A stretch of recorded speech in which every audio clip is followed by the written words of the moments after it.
저와 여러분이 함께 교독을 하고 마지막은 함께 읽도록 하겠습니다. 사무엘하 3장 12절에서 21절의 말씀입니다. 아브넬이 자기를 대신하여 전령들을 다윗에게 보내어 이르되 이 땅이 누구의 것이니까? 또 이르되 당신은 나와 더불어 언약을 맺사이다.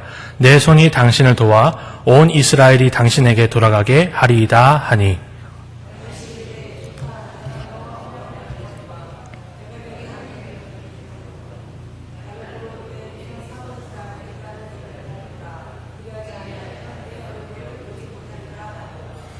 다윗이 사울의 아들 이스보셋에게 전령들을 보내 이르되 내 처 미가를 내게로 돌리라. 그는 내가 전에 블레셋 사람의 포피 100개로 나와 정혼한 자니라 하니.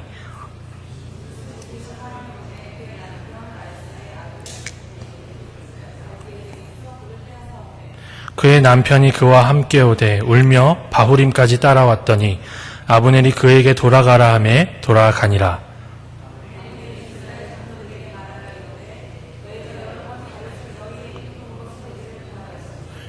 이제 그대로 하라. 여호와께서 이미 다윗에게 말씀하시기를 내가 내 종 다윗의 손으로 내 백성 이스라엘을 구원하여 블레셋 사람의 손과 모든 대적의 손에서 벗어나게 하리라 하셨음이니라 하고.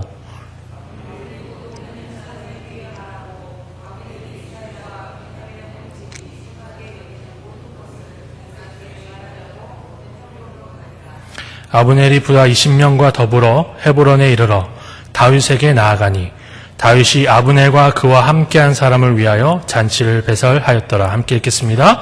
아브넬이 다윗에게 말하되 내가 일어나 가서 온 이스라엘 무리를 내 주 왕의 앞에 모아 더불어 언약을 맺게 하고 마음에 원하시는 대로 모든 것을 다스리시게 하리이다 하니 이에 다윗이 아브넬을 보내매 그가 평안히 가니라. 아멘.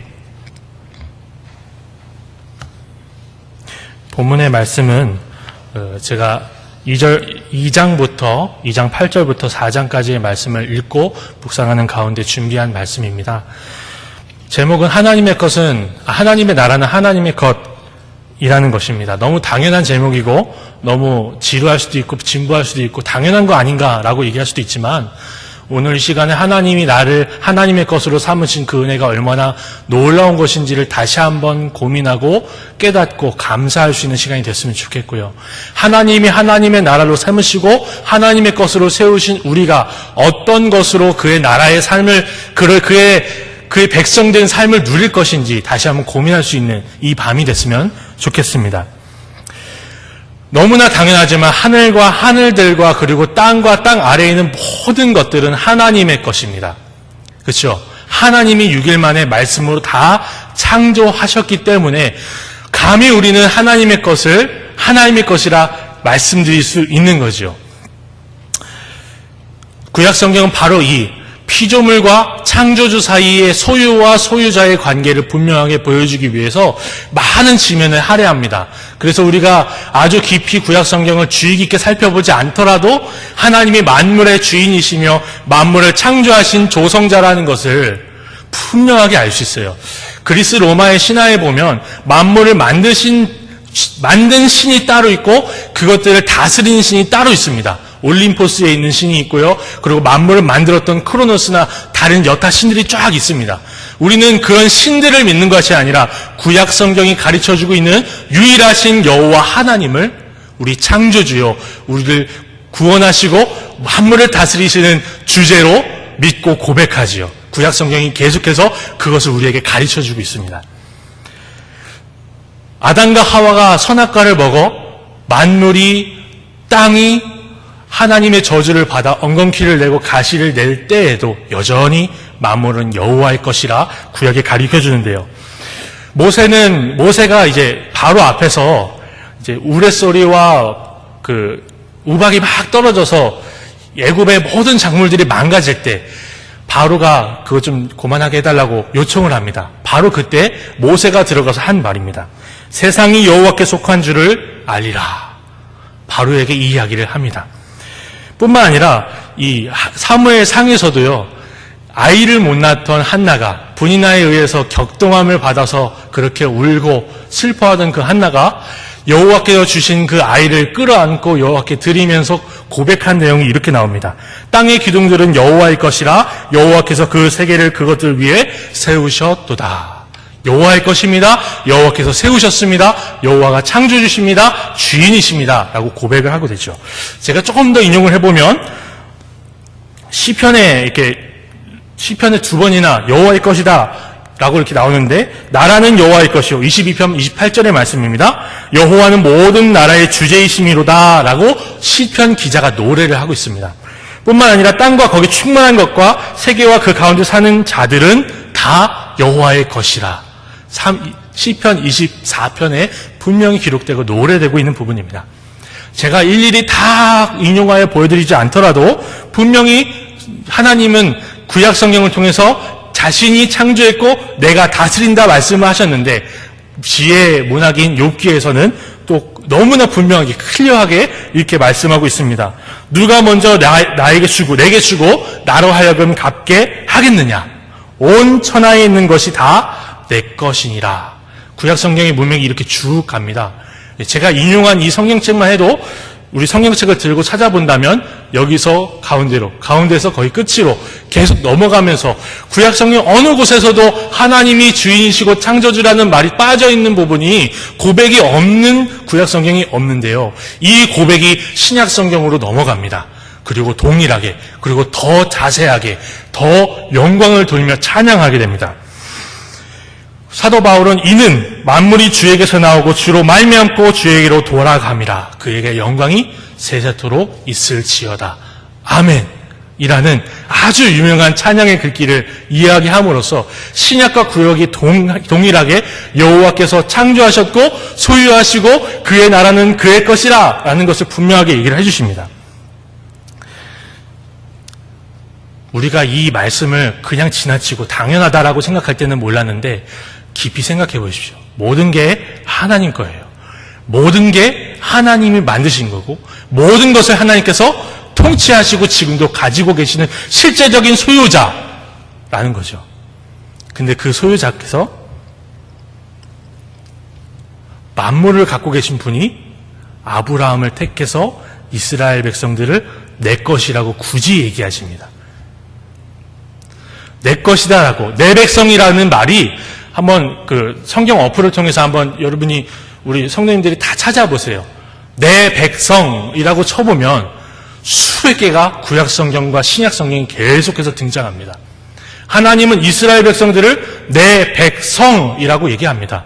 사실은 모든 만물과 백성과 족속들이 다 하나님 거라고 분명히 성경이 노래하고 영광을 돌리는데, 그 가운데 하나님은 뭐라고 하시다고요? 내 백성이 있다는 거예요. 아브라함을 통해서 그 자손들, 특히 이삭을 통해서, 야곱을 통해서 이스라엘로 바꾸신 그 야곱의 12 형제들을 통하여 난 모든 자손들을 하나님께서 언약을 따라 내 백성이라고 부르신 그 은혜가 얼마나 놀랍지 않습니까? 얼마나 놀랍니까? 그냥 다 하나님 거니까 그렇게 생각한다면 모르겠지만, 이 모든 것이 만물이 주의 것인데 그 중에 하나님이 자기 것이라 표시하시고 굳이 얘기하시는 그 백성이 이스라엘 백성이구나. 우리는 이제 아브라함의 믿음을 따라 오직 의인은 믿음으로 말미암아 살리라, 신약의 아브라함의 믿음을 따라 난 참 이스라엘로 우리가 부르심을 받았습니다. 하나님은 우리에게 내 백성이라고 하십니다. 믿으십니까? 우리는 하나님이 다 가지고 계신 하나님이 굳이 내 것이라고 생색을 내시는 그런 백성들인 거예요. 얼마나 기쁜, 얼마나 놀라운 그 은혜가 이 안에 담겨 있습니까? 하나님이 내 것이라고 하는 것이 하나님의 백성, 하나님의 나라라는 사실입니다. 그래서 모세는 이렇게 고백을 합니다. 신명기 10장 15절의 말씀인데요. 하늘과 모든 하늘의 하늘과 땅과 그 위의 만물은 본래 내 하나님 여호와께 속한 것이로되 여호와께서 오직 내 조상들을 기뻐하시고 그들을 사랑하사 그들의 후손인 너희를 만민 중에서 택하였음이 오늘과 같으니라. 우리는 만민 중에서 택하심을 받은 이스라엘, 만민 중에서 우리가 하나님의 택함을 받은 놀라운 은혜를 입은 자들이라는 것을 우리가 이 성경을 통해서 구약의 문맥을 통해서 다시 한번 확인하고 갔으면 좋겠습니다. 바로 이 관점을 가지고 있을 때 사무엘서 본문의 말씀이 다르게 열리고 깊이 열리고 분명하게 우리에게 선포되는 말씀이 있어요. 2장부터 4장에 벌어지는 본문의 말씀은요, 사울 왕이 죽고 나서 그의 군대 장관이었던 넬의 아들 아브넬이 얼마나 이스라엘의 횡포를 보여줬는지를 쭉 기록하고 있습니다. 2장 그리고 3장에는 그 아브넬이 죽임을 당하고요. 4장에는 아브넬이 죽임을 당했다는 그 소식을 듣고 이스보셋의 두 군대 지휘자가 이스보셋을 자기들의 왕으로 섬겼던 자를 배에 칼을 꽂고 목을 가져다가 다윗 앞에 주고 다윗은 그들을 칭찬하는 것이 아니라 사울을 죽였다고 고백한 아말렉 청년처럼 죽이는 장면이 등장합니다. 2장, 3장, 4장에 그런 내용이 있습니다. 사실은 사무엘서 기자가 보여주고자 하는 말씀에 큰 내용이 있어요. 사무엘서는 사도 바울이 우리에게 전해준 서신서나 아니면 시편이나 이런 장르가 아니라 큰 대서사시입니다. 서사시. 이 서사시에서 앞에 있는 내용을 까먹고 그냥 이것만 읽는다거나 뒤에 있는 내용을 생각하지 않고 이 본문만 읽는다면 참 우리는 서사시의 깊은 맛을 느낄 수 없을 겁니다. 그런데 이 서사시를 그려내는 사무엘서 기자가 앞에 누구를 먼저 보여주냐면 홈리와 비느하스를 보여줍니다. 이 홈리와 비느하스는 여호와의 제사장입니다. 사사시대의 어둡고 칙칙한 이스라엘 백성들 앞에 이스라엘의 죄를 대변하여 여호와께 번제를 드리고 소제를 드리며 여호와께 제사를 드리는 것을 관장했던 두 형제가 새살고리를 가져와서 여호와께 드리는 제물을 뺏어가는 장면이 사무엘 상에 딱 등장하면서 이들이 여호와를 알지 못하고 여호와의 율법을 여호와의 제사를 멸시하였다라고 이야기하며 시작하는 게 사무엘서입니다. 이들은 여호와를 알지 못한 이들은 심지어 성전에 있는 처녀들과 해서는 안 될 일까지 다 하게 됩니다. 마치 자기 것처럼 자기가 대빵이고 자기 아빠가 제사장이고 나는 제사장이었고 이제 제사장이고 내 아들의 아들도 제사장이거니 이 성전은 다 내 거고 내 재물이고 내 거다라고 생각했던 것 같습니다.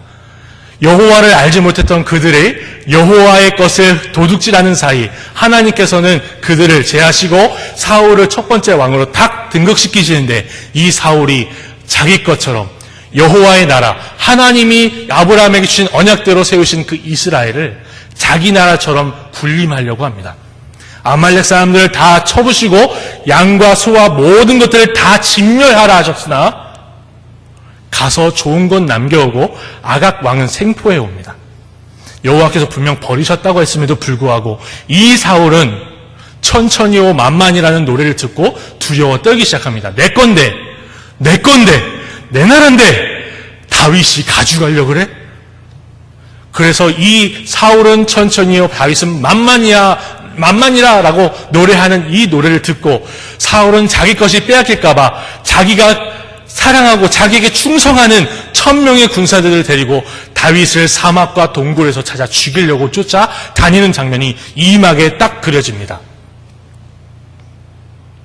그리고 이 홈리와 비느하스 사울이 공통적으로 보여준 것 여호와를 알지 못하고 여호와를 섬기지 못하고 여호와를 두려워하지 않고 자기가 이스라엘의 무엇이다 내가 이 나라의 무엇이다 라고 하여 자기 것처럼 섬겼던 그들의 최후를 사무엘서 기자가 한 전장터에서 죽는 모습으로 홈리와 비느하스는 언약궤를 메고 갔다 그 자리에서 죽고 언약궤가 뺏기고요. 엘리가 뒤로 넘어져 그 의자에서 목이 부러져 죽고 자녀가 그렇게 나오고요. 예. 이카봇 영광이 떠났다. 영광이 없다. 그런 이름을 갖게 되고요. 사울은 자기가 신임하고 자기에게 충성했던 모든 사울의 군대들과 그 세 아들이 한 전장 블레셋 군대와 싸우던 그 전쟁에서 동시에 죽는 그런 심판을 맛보게 됩니다. 이제 장면은 옮겨옵니다. 아브넬의 전횡으로 옮겨오게 됩니다. 이 사람 아브넬은 사울과 홈리와 비느하스가 보여줬던 그 똑같은 모습으로 여호와의 나라, 하나님의 나라를 자기 것이라 우겨대며 다윗에게 오늘 우리가 읽은 본문에 따르면 내가 줄 테니 평화협정을 맺읍시다 라고 생색을 내는 장면으로 등장합니다. 우리가 드라마를 보면 드라마에서 아나운서가 드라마 주인공들이나 다른 인물들의 내용들을 혹은 그 성격을 다 설명해주고 이 사람은 고집이 센 사람입니다. 이 사람은 어떤 사람입니다. 이렇게 얘기하지 않아도 그 등장인물들이 하는 말, 눈빛, 행동 그것을 통해서 그 성격을 다 보여주는 거 아시죠? 그렇게 다 보여주지 않습니까? 이 아브넬이 가장 길게 얘기하는 내용이 2장에 등장하는데요. 사무엘서 기자는 바로 그 아브넬의 말을 통하여서 이스보셋이 사울의 첩과 그 아브넬 이름들이 어려울 수도 있지만 그 사울의 첩과 아브넬이 동침한 사건을 보고 어떻게 그럴 수 있느냐라고 하니까 아브넬이 굉장히 긴 연설을 합니다. 사무엘서 기자가 바로 그 연설을 통해서 그 이야기를 통해서 아브넬이 했던 그 화가 나서 분노를 가지고 막 얘기했던 그걸 통해서 아브넬의 성격과 아브넬의 전행을 다 보여주기 시작하는데요. 사무엘하에 있습니다. 제가 한번 읽어보겠습니다. 아브넬이 이스보셋의 말을 분하게 여겨 이르되 3장에 있네요. 제가 잘못 적었네요. 내가 유다의 개 머리냐? 내가 오늘 당신의 아버지 사울의 집과 그의 형제와 그의 친구에게 은혜를 베풀어 당신을 다윗의 손에 내주지 아니하였거늘 당신이 오늘 이 여인에 관한 허물을 내게 돌리는도다. 이후에 제가 다 읽진 않았지만 엄청나게 긴 내용을 가지고 자기가 내가 너를 왕으로 세웠고 너의 왕조가 사울의 왕조가 이렇게 지속되는 거 내가 한 거야 라고 얘기하면서 자기가 세운 왕도 이 이야기를 통해서 내가 세웠어, 내가 킹메이커야 라고 하면서 위협하는 장면이 등장합니다. 내 거라는 거죠. 내 거. 이스라엘 누구 거야? 내 거라는 거야. 내 거야. 어디서 까불어? 이 얘기를 지금 하고 있는 거예요. 자기가 세운 왕한테요. 자기가 세운 왕에게 너의 나라가 이렇게 있는 거 나 때문이야. 내가 다윗에게 너를 남겨주지 않았을 뿐이지 내 거야. 이 이야기를 하는 이 이야기를 하는 아브넬은 다시 다윗에게 전령들을 보내면서 이렇게 이야기합니다. 이 땅이 누구의 겁니다. 누구의 겁니까? 라고 질문을 합니다. 질문할 필요도 없어요. 이스라엘 백성들이 구약성경 모세오경을 잘 읽었다면 이 질문이 나올 필요가 없습니다. 왠지 아십니까? 이스라엘 백성, 하나님의 백성에게 하나님이 주신 땅은요, 이스라엘 거가 아니에요. 하나님이 이스라엘에게 주신 땅은 구약 성경에 보면 모세의 율법에 보면 내 것이라고 분명히 써 있습니다. 그래서 이스라엘 백성들이 자기 것처럼 팔 수 없다라고 성경에 써 있는 거예요.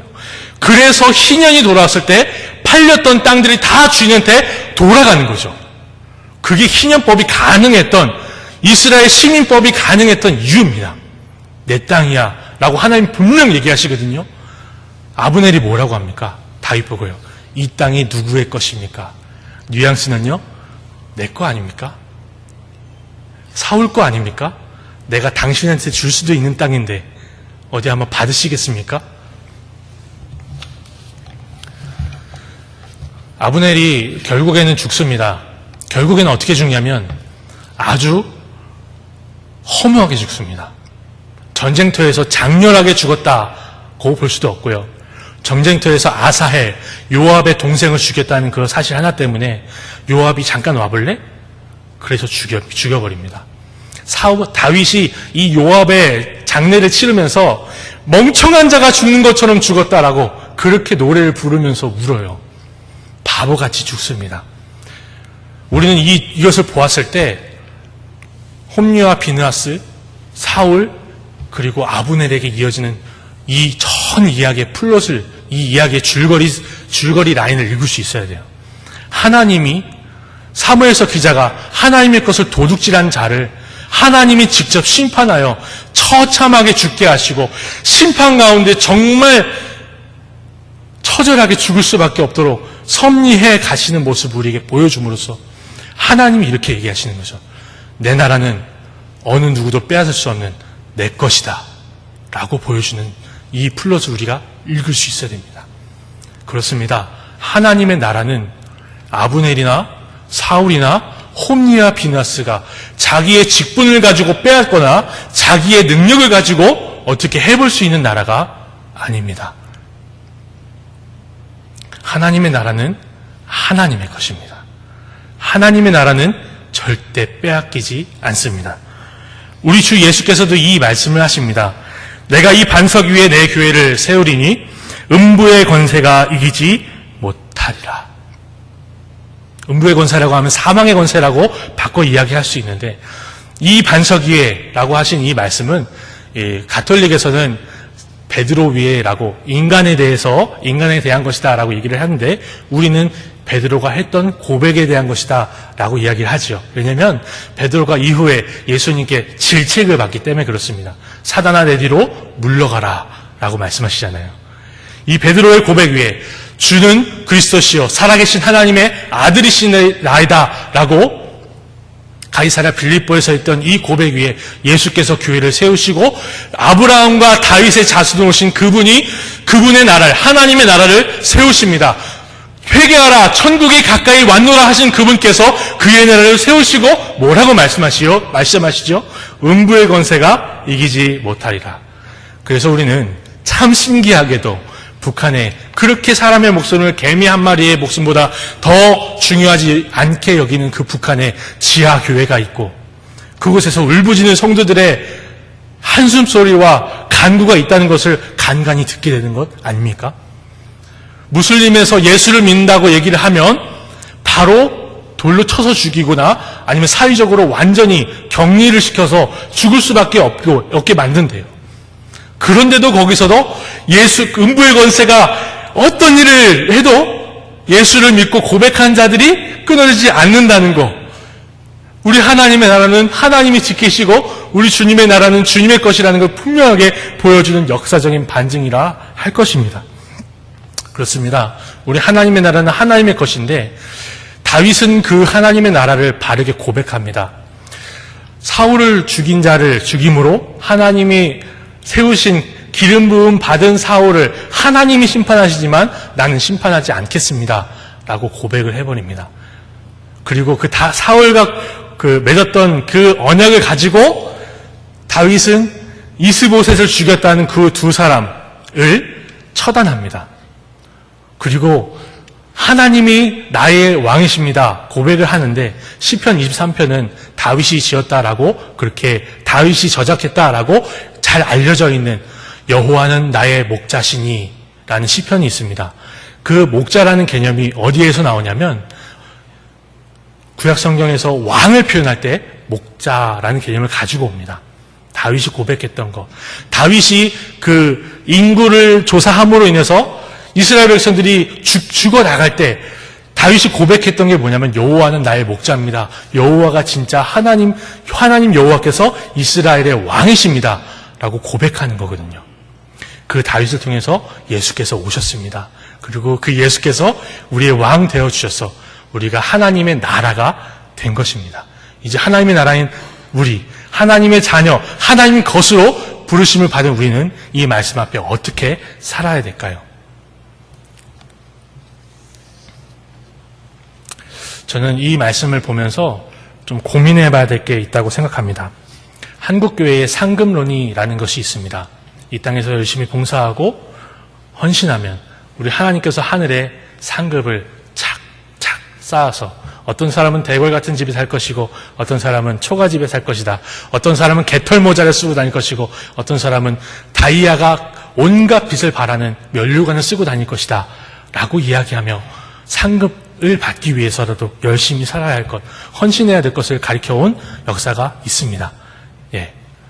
하나님이 분명 우리의 헌신과 우리의 눈물을 기억하시고 그 하늘의 새 하늘과 새 땅에서 눈물을 닦아주실 날, 우리 주님께서 우리와 동행하시는 것을 항상 보며 위로를 얻을 그날이 분명히 있을 것입니다. 그러나 좀 생각해 봐야 될 것이 있습니다.